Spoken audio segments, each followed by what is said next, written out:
Well, greetings and salutations, everybody. Welcome to AMC Mail Bag, the mailbag show here at AMC Movie News, where all we do is take your email questions. My name is John Campia. I am the editor-in-chief of AMC Movie News, and I am so glad that you decided to make this show a part of your Saturday, your well-deserved day off. Now, for those of you who watch AMC Movie Talk, and maybe you haven't watched an AMC Mailbag before, AMC Mailbag, like I said, is a much more laid-back, relaxed version. I'll even talk about some behind-the-scenes stuff, talking very casually off the cuff, and like I said, doing nothing but taking your email questions, because a lot of you guys send in email questions, and we only get a chance to get to a few of them every week, and we like to make sure we have a show that can catch up a little bit. And listen, if you've got a question you would like us to address on either AMC Movie Talk or AMC Mailbag, you can email us anytime at amcmovietalk@gmail.com. Now, every day, Monday through Friday, we take a couple of questions from the mailbag, and on Saturday and Sunday, we take 6, 7, 8 questions from the mailbag and address them. So that's what we're going to do here today.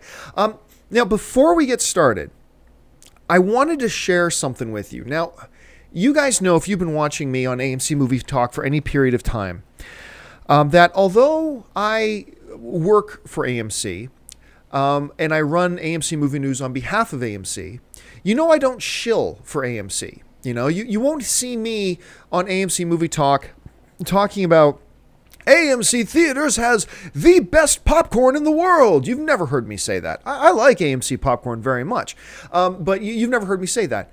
You're not going to hear me say AMC's Coca-Cola is a secret blend better than anybody else's Coca-Cola.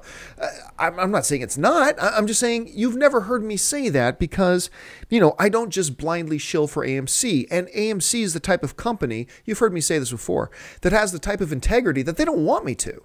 You know, they've never asked me to say something positive about something going on at AMC if it's not something I really believe. And so I've only shilled in the 4 years, I think, I've worked for AMC. I've only shilled for one thing, and that was because I really believed in it and I really love it. And that's the AMC Stubs program. The AMC Stubs, and that's not what I'm here to talk about, but the AMC Stubs program is their, loyalty reward program. And, I checked my status of my stubs, and like in the past year, I've accumulated like almost $300 worth of perks from free concession upgrades and free tickets and waived online ticketing fees and all this kind of stuff. I've accumulated nearly $300 worth of perks, and I love that program. But that's really been the only thing, that's an AMC thing that I've totally shilled. Well, guess what? They haven't asked me to do this. I'm going to let you know that right up front. AMC's not asked me to talk about this, but I got to tell you about something that I'm fully prepared to shill for because I love it that much. That's an AMC thing. And it's probably not even near you because there's not a lot of these theaters yet. But AMC and a number of their theaters across the country have opened these new things called AMC Prime. And what AMC Prime is they're a new type of theater within existing AMC theaters where they put in all new seats.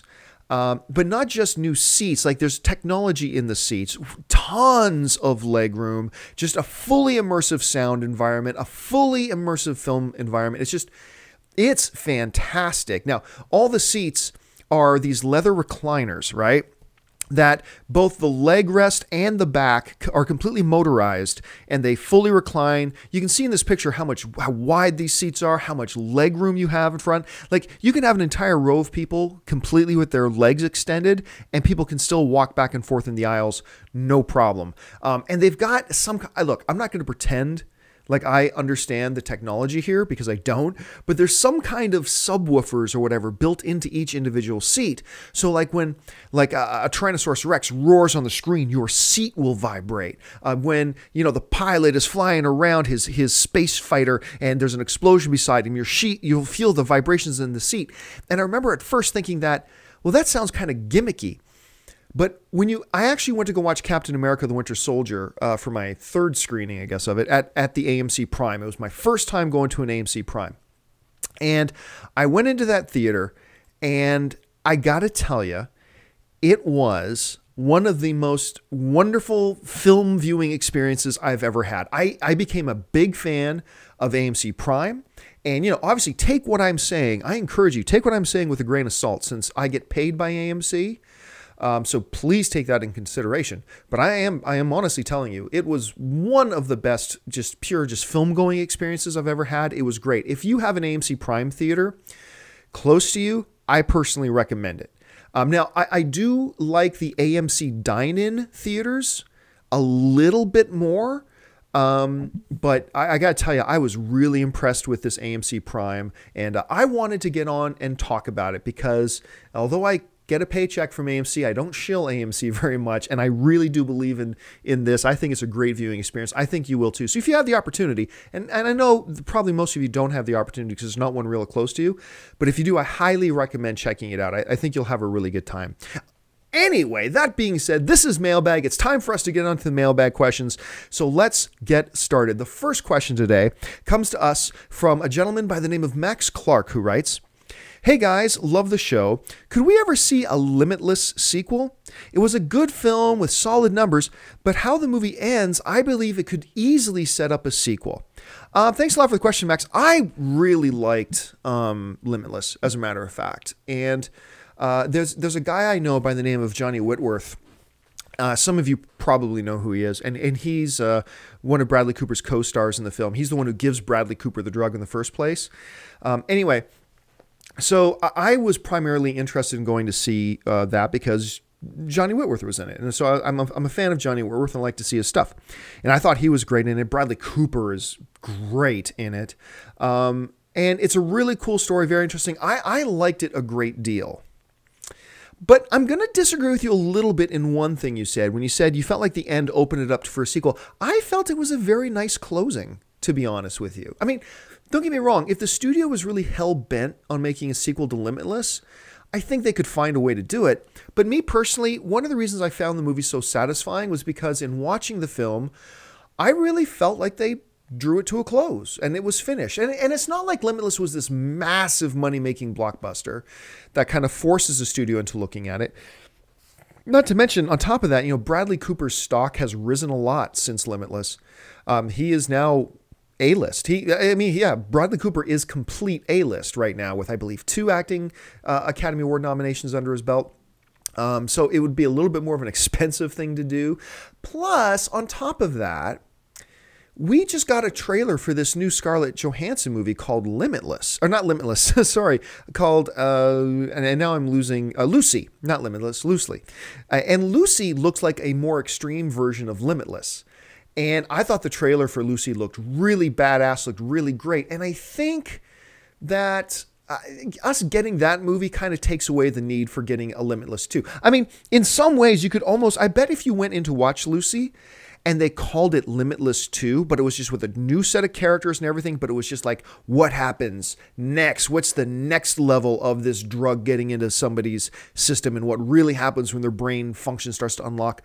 You could probably pass it off as that, but I think Lucy looks amazing. If you haven't seen the trailer for Lucy, just look it up on YouTube, Scarlett Johansson Lucy trailer.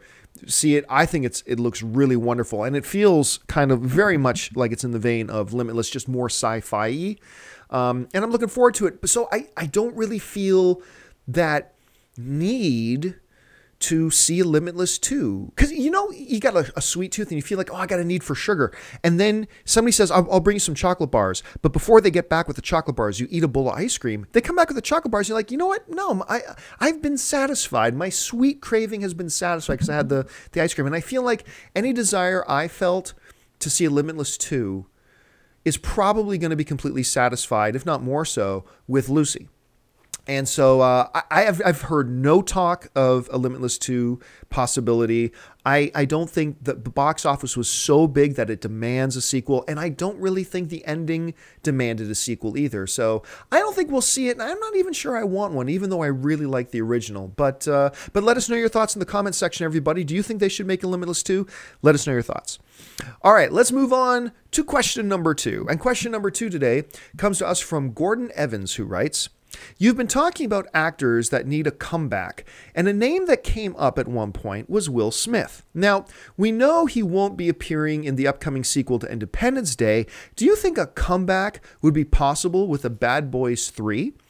Well, here's the thing. I don't know. While Will Smith hasn't been doing a lot of films lately, that has been by his choice to not do a lot of films recently.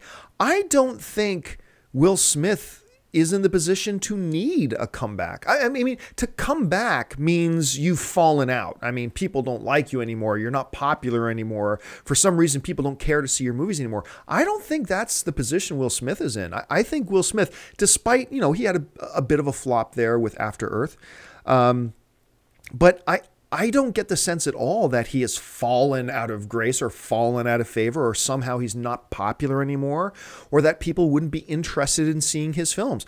I believe Will Smith is still very relevant, and I don't think he needs a comeback at all. I still think he is a great movie star, and I think most people think of him as a great movie star. Now, I've been pretty public that I've been a little bit turned off by some of his reactions to some things and some of his comments to some things, whether it's about, the reportedly and alleged contract demands he made for appearing in the next Independence Day that never worked out, or, the fact that he turned down Django Unchained. You remember those things? That there's a report that came out that Will Smith turned down Django Unchained because he wasn't going to be the focus star enough. He thought all the cool stuff should be done by him in the movie and not by Christoph Waltz's character and blah, blah, blah.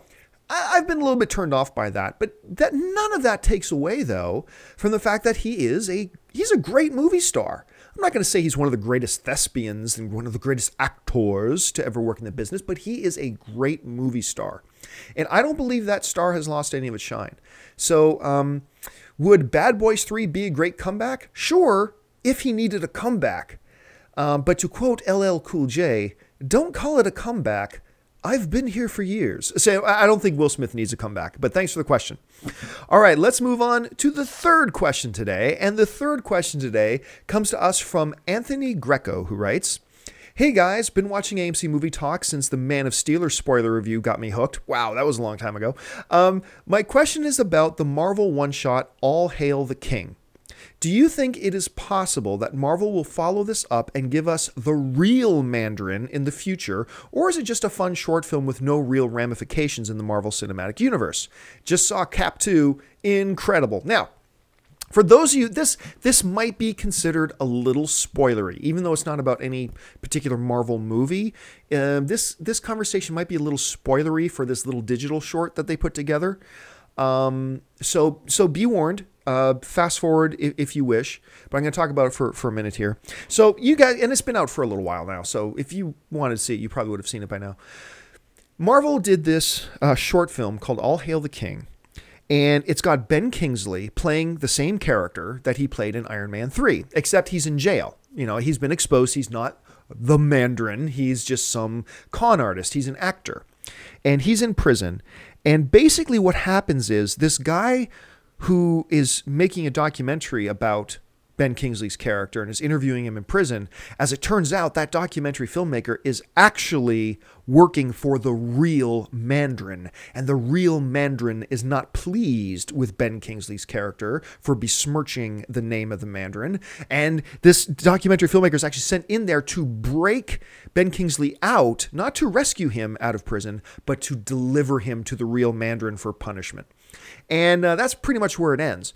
So in this digital short, which I'll be honest, I don't know. I haven't heard Kevin Feige say how canon these digital short films are. I just don't know. I have a feeling they're kind of considered canon, but I don't know for sure. But the question that is being asked here is Marvel then setting up that the real Mandarin, because, Ben Kingsley wasn't the real Mandarin. Lots of people, understandably, very upset by the kind of bait and switch Marvel did, promising us the Mandarin as the villain. As it turns out, he really wasn't the Mandarin. I'll say this, too. One of the reasons why I didn't get so upset about the bait and switch about the Mandarin thing was because, specifically, he wasn't the Mandarin. A lot of people, so I've had some friends say to me, I'm just so mad at Iron Man 3 and so mad at Marvel because of they just made Mandarin nothing, how they just ruined the Mandarin. And I would say to them, but you do get that he wasn't actually the Mandarin. So they didn't ruin the Mandarin because that wasn't actually the Mandarin. They say in the movie he's just an actor pretending to be this fictitious character known as the Mandarin. But as All Hail the King suggests, the real Mandarin is real and he's out there. So could Marvel set up, say, another Iron Man film and this time actually use the real Mandarin? I don't know. I don't think they will. I think it might be kind of cool, a cool concept to talk about and maybe write up a draft or two of a script with that being the case. I don't know that they'd actually do it, but it's intriguing. It is intriguing. But the thing is, if you take another crack at Mandarin, you better do him right. Because a lot of fans were very upset by the results of Iron Man 3. I liked Iron Man 3. But I can understand why a lot of people were upset by it who were looking forward to Mandarin. And so if you do another Iron Man film, and this time you make the real Mandarin the villain, you better nail him.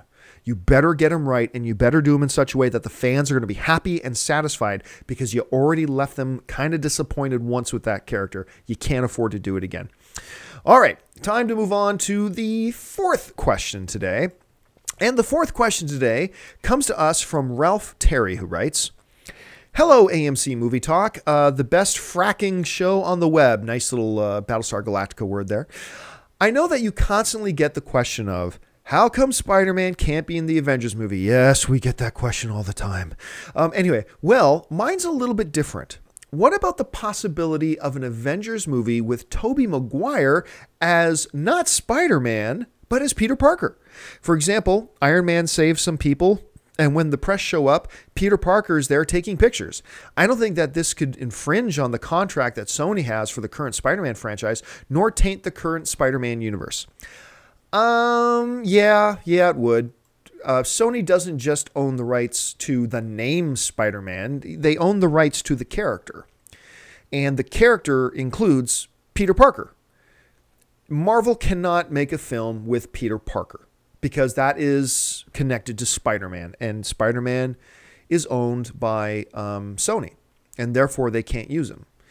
So, while it is an interesting concept, I find it really funny how we fans are constantly trying to nitpick and find a loophole that somehow, some way we can use Spider-Man or a version of Spider-Man or an incarnation of Spider-Man or one of the personas of Spider-Man in Avengers. We're just so convinced that there's a way. There's not.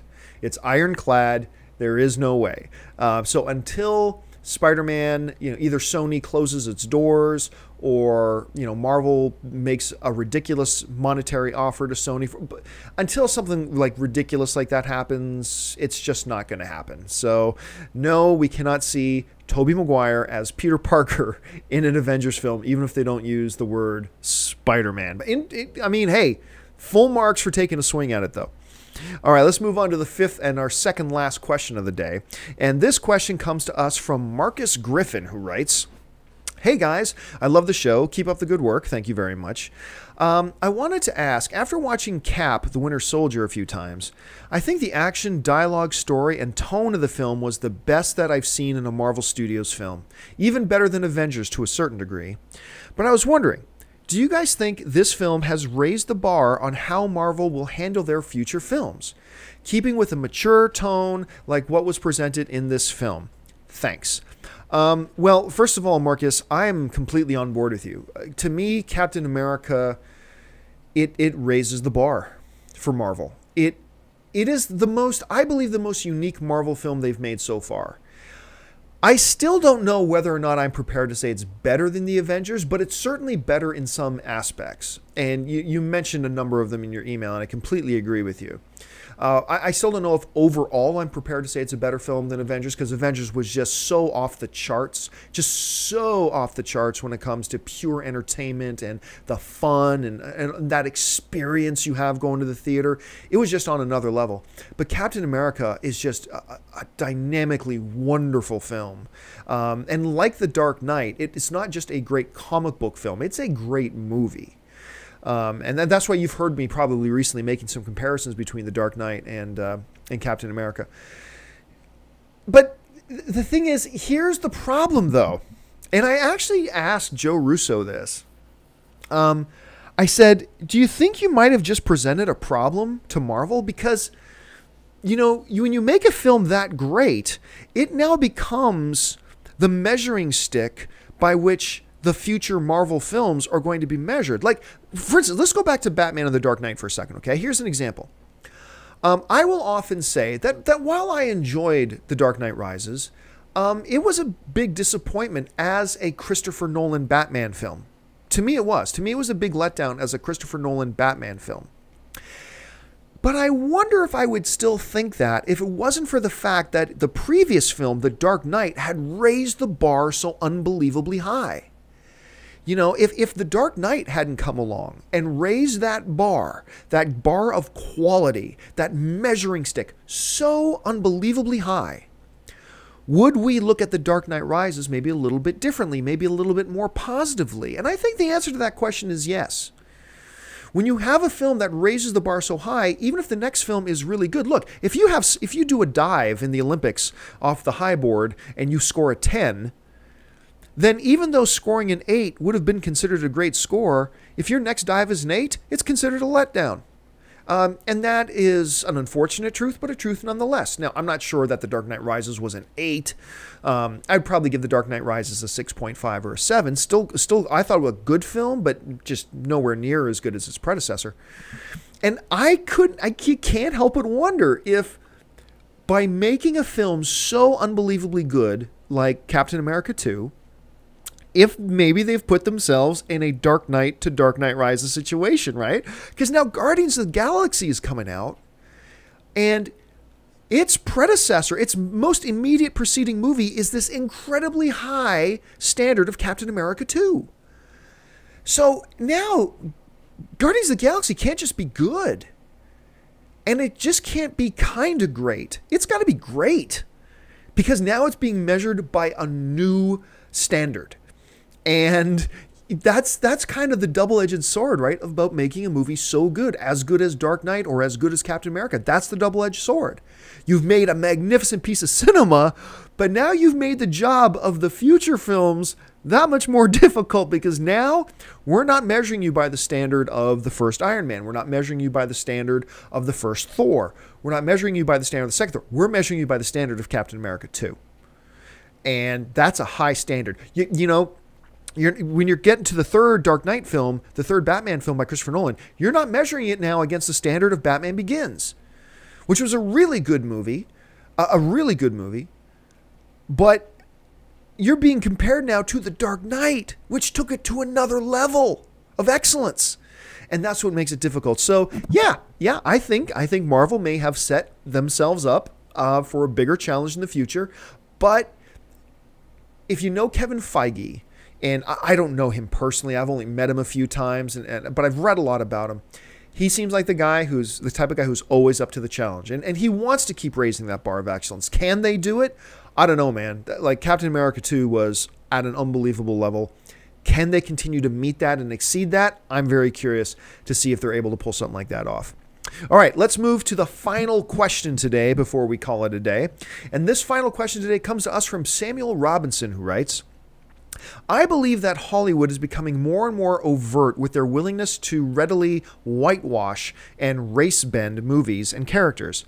I'm aware that there are times when the quality of the actor outshines the role and the changes are made for the good of the film, such as Star Trek Into Darkness version of Khan Noonien Singh. However, this practice has become blatantly commonplace. The Old Boy reboot, The Last Airbender, The Hunger Games, Dragon Ball, Princess of Persia. Would it really be that hard for the casting director to do his or her job and search for people who have the chops to portray these characters as they were meant to be seen? Thanks a lot for the question, Samuel. And this is kind of a... Look, this is a risky question for me to accept and to take, because this is one of those questions where no matter what answer I give, there's going to be a whole bunch of people that strongly disagree with me and maybe will dislike me for saying my opinion. But I'm not afraid to address these types of questions, give you my opinion. But please understand that what I'm about to say is just my opinion. I'm not ready to go into some holy war over this. I'm simply going to give you my opinion, okay? Because you asked for it. So I'll give you my answer. I think... Are there instances when Hollywood whitewashes where they really shouldn't? Absolutely. Absolutely. But I'm gonna challenge you just a little bit on a couple of the assertions you make in your email, and we'll see where they get. Now, understand my starting premise. Unless race is a completely, profoundly core issue to who that character is, then I have no problem changing races. I don't. I had absolutely no problem when they changed, Nick Fury from a white dude to a black dude. And some people say, well, they kind of changed him in the comic books. Yeah, well, that doesn't matter. He had always traditionally been a white dude. They changed to a black dude, and I didn't care because Nick Fury being white is not really all that important to who Nick Fury is when you really look at his character and what he does in the Marvel Universe. I actually love the performance of Michael Clark Duncan playing Kingpin in Daredevil. I really liked his performance as Kingpin. Now, Kingpin has always been a traditionally, white, huge, fat dude. Instead, they turned him into this black, really big and powerful, muscular dude. Now, I know. Kingpin is always, even though he looks fat, he's supposed to be massively muscular anyway. I get it. But I had no problem with that because being white was not a core to me, anyway, just my opinion, was not a core essential element to who he was. Therefore, if you made him white, or if you made him Indian, or if you made him, I don't know, Middle Eastern, or if you made him whatever, it didn't really matter because none of that changed all the other aspects that we know about Kingpin, right? Now, there are characters that is different for, right? Black Panther, for example. If you know anything about Black Panther, and all the core essential things to who makes that, what it is that makes that character who he is, then you'll know you cannot change that dude from a black guy to a white guy. You cannot do it.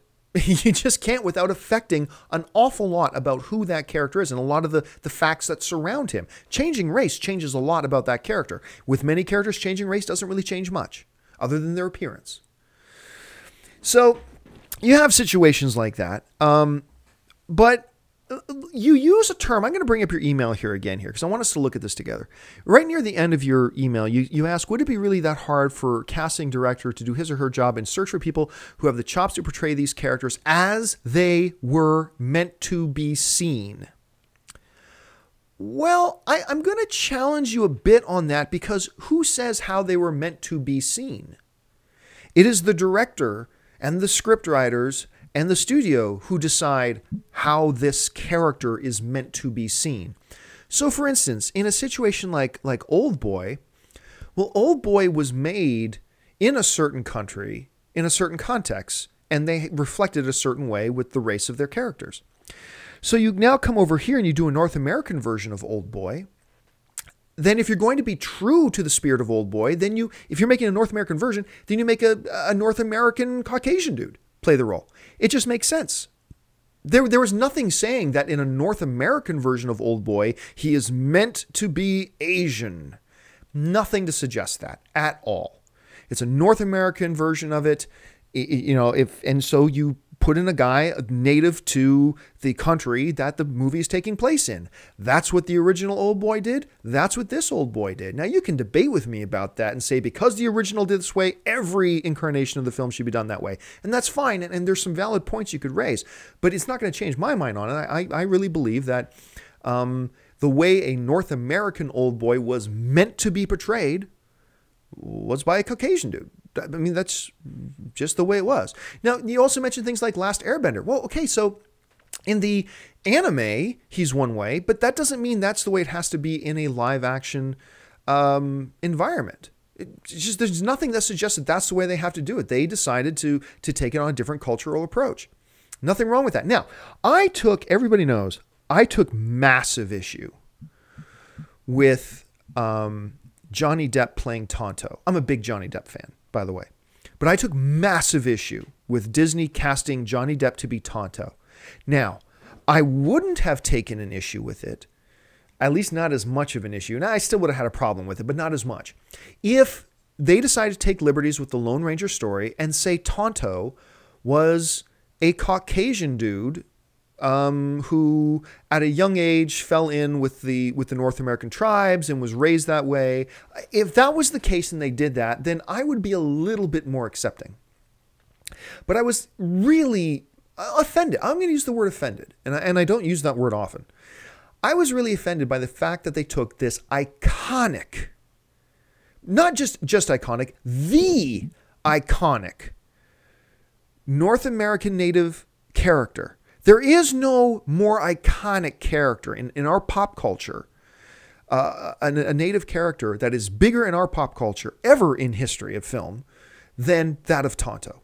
That's just a sacred role, all right?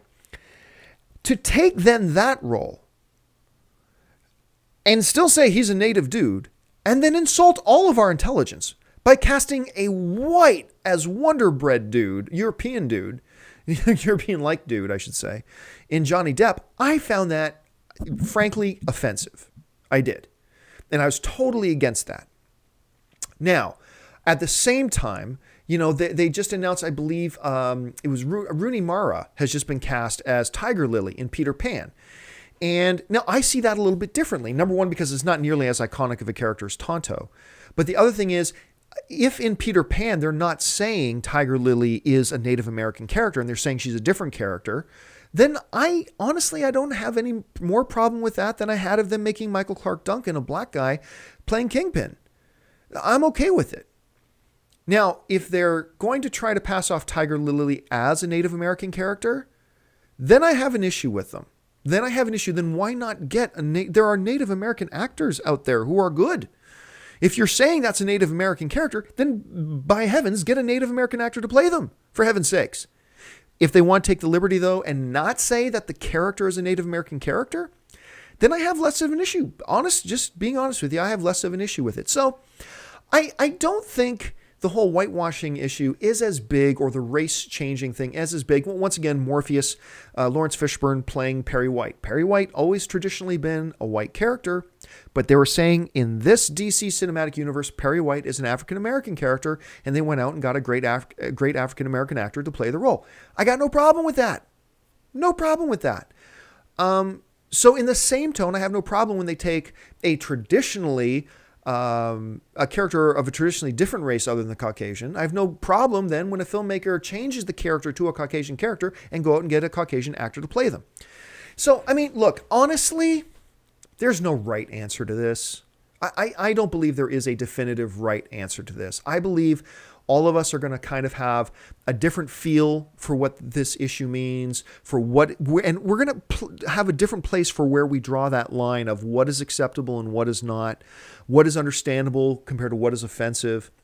I know a lot of people weren't offended by the fact that Johnny Depp played Tonto, and that's fine. I'm not going to tell them they're wrong, but I really did feel offended by that for the reasons that I stated. At the same time, I'm not offended by the idea of a Rooney Mara playing a Tiger Lily if Tiger Lily is changed to be meant to be a Caucasian character. And I know several people who are offended by it, and I'm not going to tell them they're wrong. This is just one of those real hot button issues that I think deserves a lot of dialogue and deserves a lot of us to chat about it. I simply have my opinion about it. I hope I've explained my opinion well, and I'm not expressing my opinion in any way to take away what any of you may feel about it, because it's going to be different for all of us. But anyway, guys, that will do it for me. We're over a half hour now. Thanks a lot for joining me on this episode of AMC Mailbag. I really appreciate you guys spending part of your day with me. Don't forget, lots of great films playing at AMC Theaters right now. Head on over to www.amctheaters.com for your theater ticket information, showtimes, and I'm telling you, if there is a AMC Prime theater near you, do yourself a favor and check it out. Try watching a movie there. I think you're going to be really, really happy with it. And anyway, that's about it for me. Thanks a lot for joining us, guys. Don't forget, if you haven't done so already, click on the subscribe button. Become a subscriber to our AMC Movie News YouTube channel. Helps us out a lot. Don't forget to join us again tomorrow. So until next time, my name is John Campbell for AMC Movie News. Bye-bye.